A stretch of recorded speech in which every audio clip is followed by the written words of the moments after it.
Hey everyone, Nick Espinoza, your chief security fanatic here, and today we are going to talk about how a foreign government can infiltrate Twitter to silence its critics or worse. Now, here's what's going on. This is absolutely fascinating, and it's coming from Wired. Now, all of this revolves around Saudi's crown prince, Mohammed bin Salman. In 2014, which is where we're going to start, Mohammed bin Salman's uncle, King Abdullah, was nearing death. Now, Mohammed's father, at the time, Crown Prince Salman, was set to inherit the throne on his brother's death, but anonymous Twitter users were spreading basically claims that Salman himself had dementia, and that presented a problem for the soon-to-be Crown Prince Mohammed.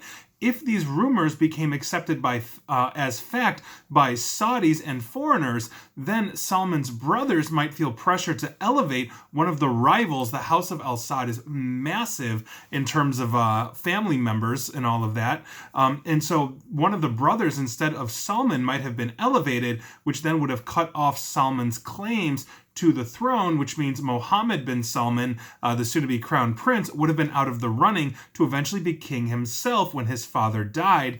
That's obviously a very important thing in his life. Now, it's important to understand some key demographics, though, about Saudi Arabia at this point. And I forgot to mention, this is actually all coming from Wired, who did just fabulous reporting on this, and I recommend everybody go read this article because it's beyond interesting, and so most of my notes are being cribbed from here. So the key demographics of Saudi Arabia in 2014, you have to understand they were about 60% population-wise under the age of 30.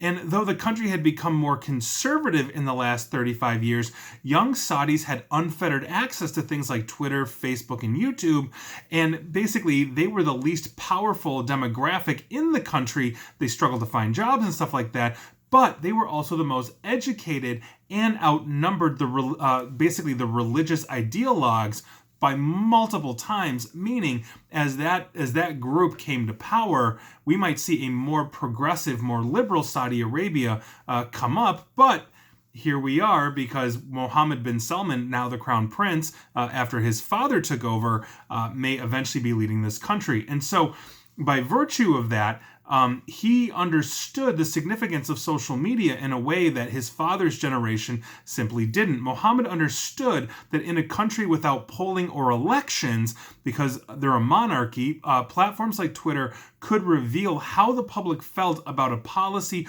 or the leader, which is obviously a very important consideration for a family in a monarchy that is living in perpetual fear of an uprising against their system of government where they are the absolute rulers.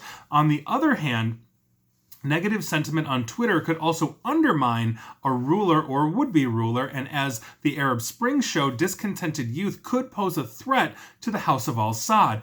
So that's an issue. They could also be co-opted by a reform-minded ruler to become basically more reformed under somebody else, which would then cancel out the monarchy as well. These are very serious concerns for the House of Al Saud and Mohammed bin Salman. So Mohammed, according to legal filings from the U.S. Department of Justice, determined to secure his father's fate and his own popularity among the Saudi youth, again, the largest demographic at the time, had basically an employee of his, Bader al-Asakir, who is the head of the prince's private foundation, begin a years long effort to unmask his family's critics on Twitter. Now, the court case is still underway, but the indictment claims the endeavor began with simply this default strategy of bribery. On June 13th, 2014, according to the indictment, Bader al-Asakir traveled to San Francisco to meet Twitter's head of Middle East partnerships, who was an Egyptian-American named Ahmad Abuamo, and basically it was framed as a routine visit by an important figure, from an important Twitter market, because Twitter is huge in Saudi Arabia. Now, Asakir explained that he worked for an important prince who used Twitter extensively. Obviously, this would be Mohammed.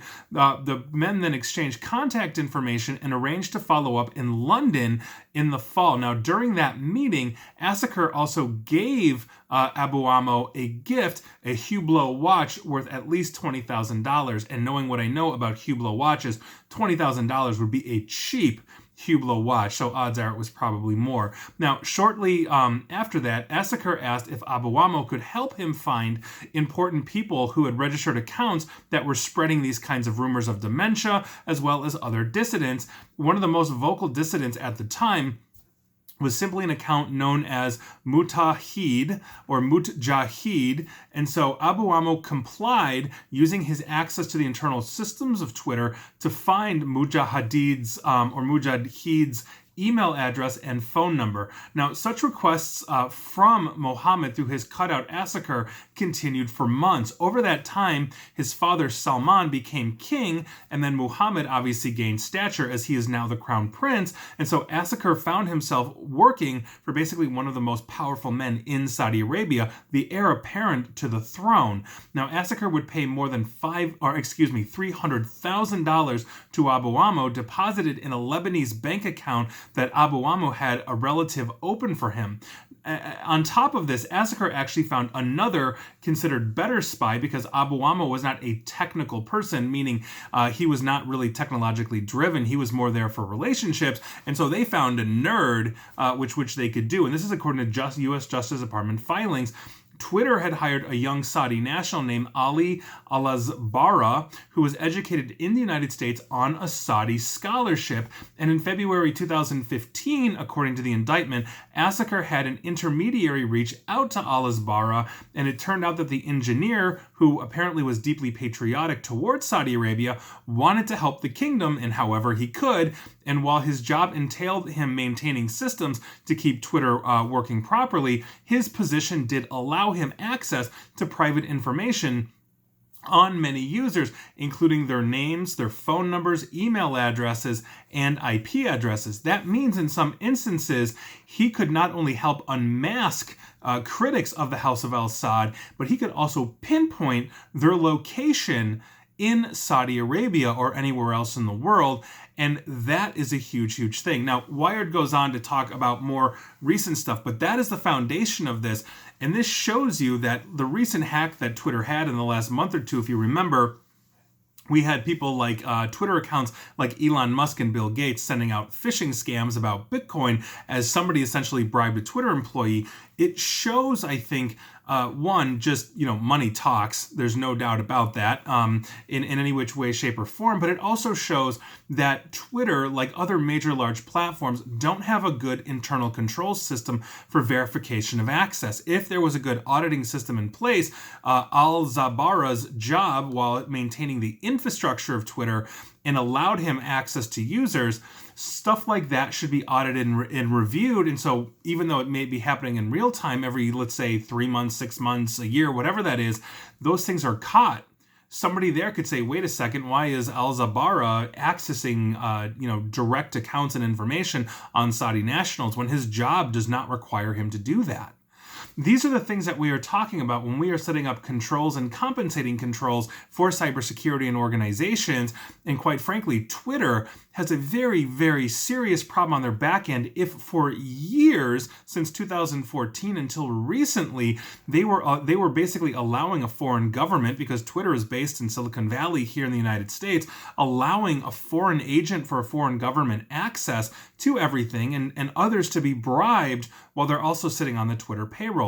That's insane. And then the question becomes, if the first cutout, Abuamo, who worked for Twitter, was receiving hundreds of thousands of dollars and 20+ thousand wristwatches, $20,000+ wristwatches, from others in Saudi Arabia. I'm wondering if there are other countries that came to him, maybe his home country of Egypt or somewhere else, or the Russians or the Chinese or whoever could basically pay these people to get whatever they wanted on anybody. That's a huge problem. These people are getting people imprisoned and killed, and I think it's something that we need to address, and Twitter really needs to address as well, but they need to address it in terms of internal controls, because they can say, oh, we fired these people, but if they're not changing anything internally, that's a very serious problem. And so that is your news of the day. It's kind of scary if you're thinking about it, especially if you are watching, let's say, me in a foreign country or listening to me in a foreign country where you have, rules against talking about your government. Don't assume you're anonymous on Twitter. This proves it. And that's a very serious problem. And so that is your news of the day. And please like, share, follow me here on Facebook and Twitter at NickAESP. And feel free to subscribe to me at YouTube as well. And as always, stay safe and stay online and apparently stay private. Thanks, guys.